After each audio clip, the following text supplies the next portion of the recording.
Hey guys, what's going on? Artemon here. So, at this point, this topic is kind of a few weeks old already. I mean, everybody's kind of already talked about it. Everyone's kind of discussed their piece on the matter. I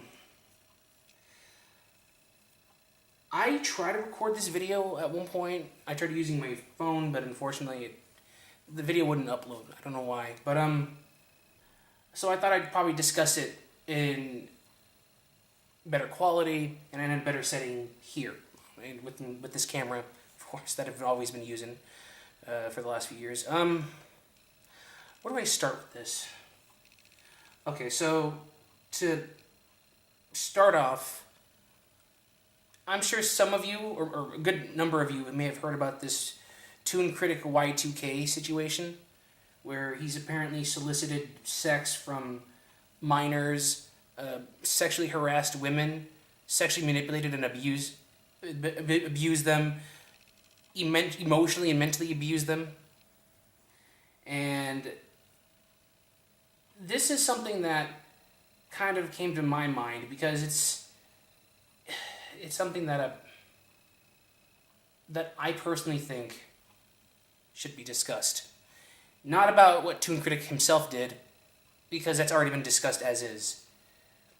But it's more so the topic of when one person has notoriety, popularity, and the responsibility that comes with it.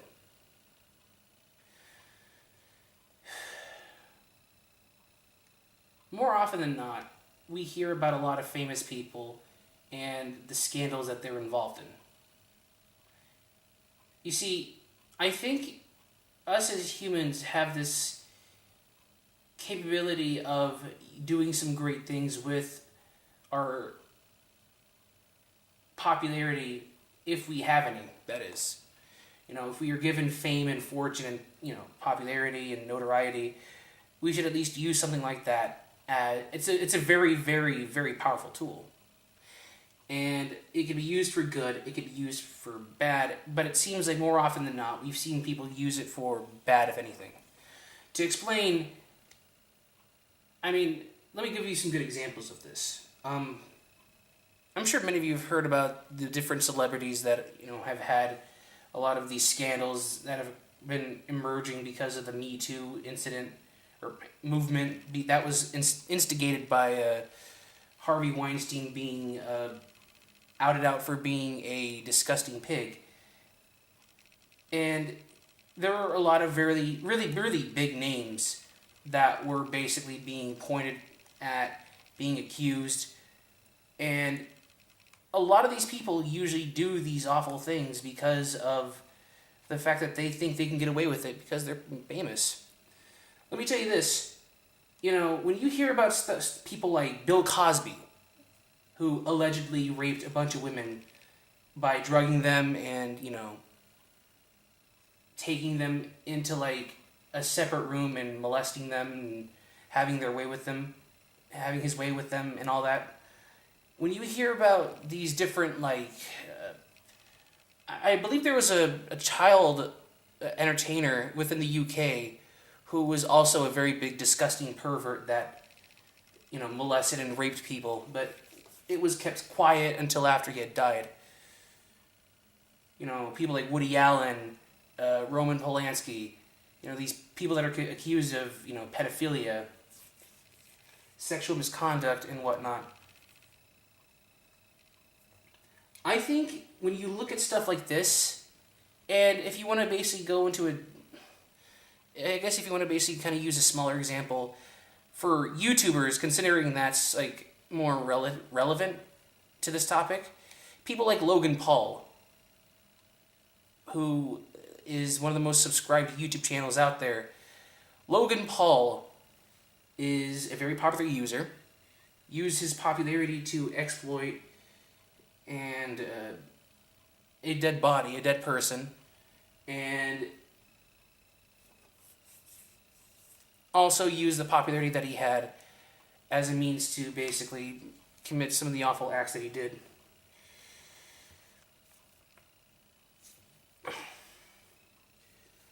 there is even some, not even people that aren't even YouTubers at all, people that are artists, that are more known for being artists, you know, creators like, for example, the best examples I could think of that were accused of, you know, committing horrific acts were people like Psy Guy, Andrew Dickman. Those are just to name a few. See, whether these cases are true or not, though this mostly applies to if they are definitely true. I want to say this. I think one should basically look at his actions and see how it affects others, especially if this person has notoriety, if this person is popular, this person is famous, and people look up to him. This is something that I think is extremely important for others to know and learn, is that when people look up to you, you got to use that power, that responsibility as a means to, I guess, spread positivity and be a better positive influence, as opposed to using it for your own personal gain.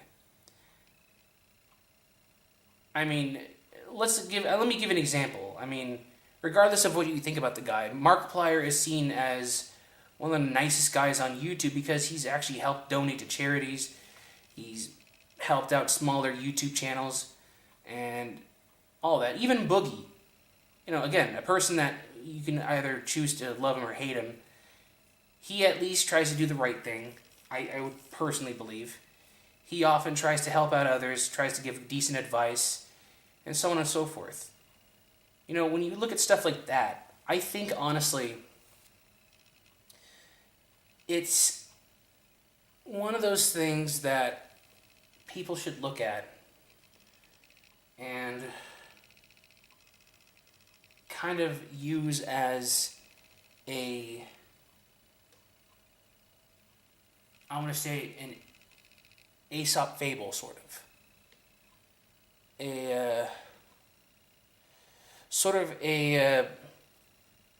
A thing to look at what not to do. Cautionary tale, basically. And this kind of goes back to ToonKritic. For the longest time, ToonKritic tried to hide the fact that he had basically, you know, had very sexually deviant behavior for years. You know what I mean? He was trying to hide the fact that he had sexually harassed and abused women. And he did that because he thought he could get away with it. I mean, it wasn't just women that he did this, that he hurt. He also hurt his own friends. He hurt this one person that goes by the name Minty Root, who also did a video on this topic and subject matter. It's one of those things that when you look at this, you have to understand, you have to think and wonder what should be done, you know? You know, what could have been done to prevent this? Now, of course, we're all aware that the proper authorities have been contacted. I don't know whatever happened to ToonKritic himself, if he's basically been arrested, if he's not been arrested. I've heard people have tried to not sexually, but they've sent death threats to his family.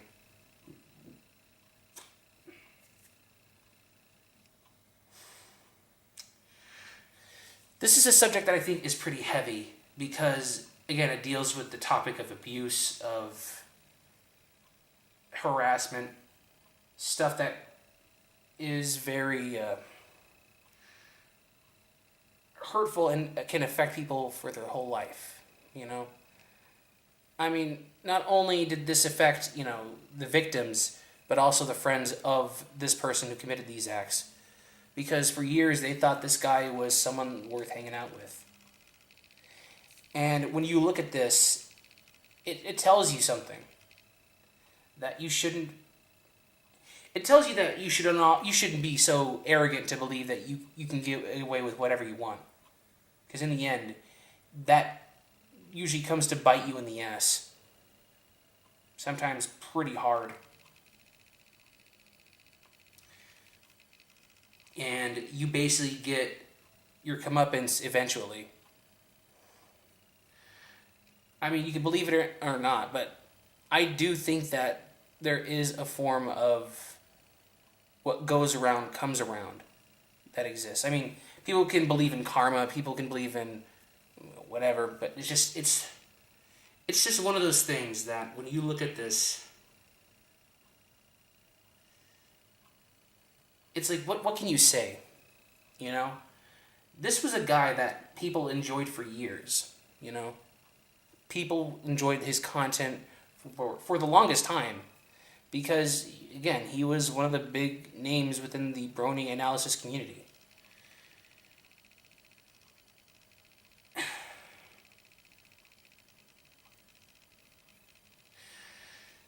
I want to say this too, as honestly, people were worried about this affecting the Brony fandom, which I was in a call with some people and they were worried about this affecting the Brony fandom. I don't think you should be worried about that. You should be worried about the fact that there are people who potentially have had their lives ruined because of the action of one selfish person.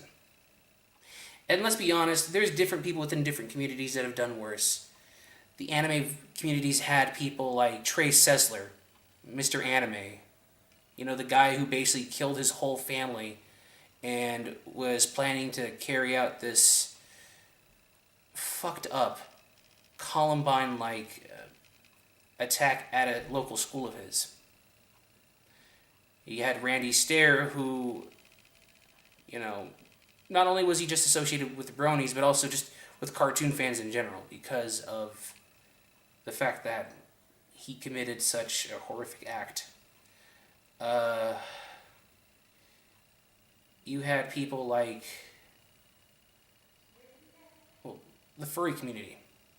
There are a plethora of furries within the community that have committed awful acts. I could name a whole bunch of them.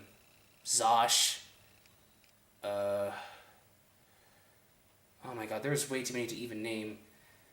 I mean, if you go onto Encyclopedia Dramatica, there's a whole list of furries that have articles on there for different reasons.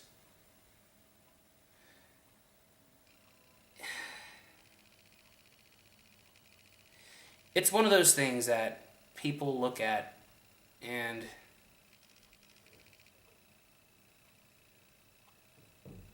it's like, what can you say about this? I don't think this is really going to affect the Brony fandom at all, or any more so than it's already been affected. I mean, you've already had some really shitty people within that fandom do some really awful, horrific things as is. I mean, I don't think this is going to really affect it any more than it already has been affected. What I personally think, though, about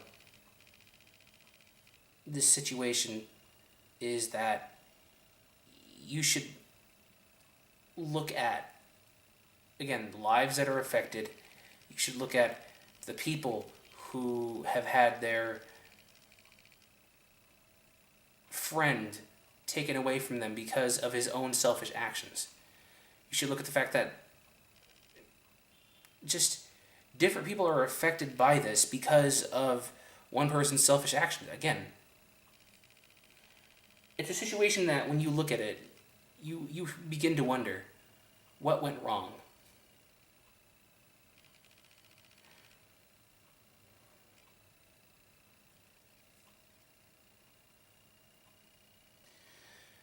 Anyway, that's all I gotta say on the matter. Till next time. See ya.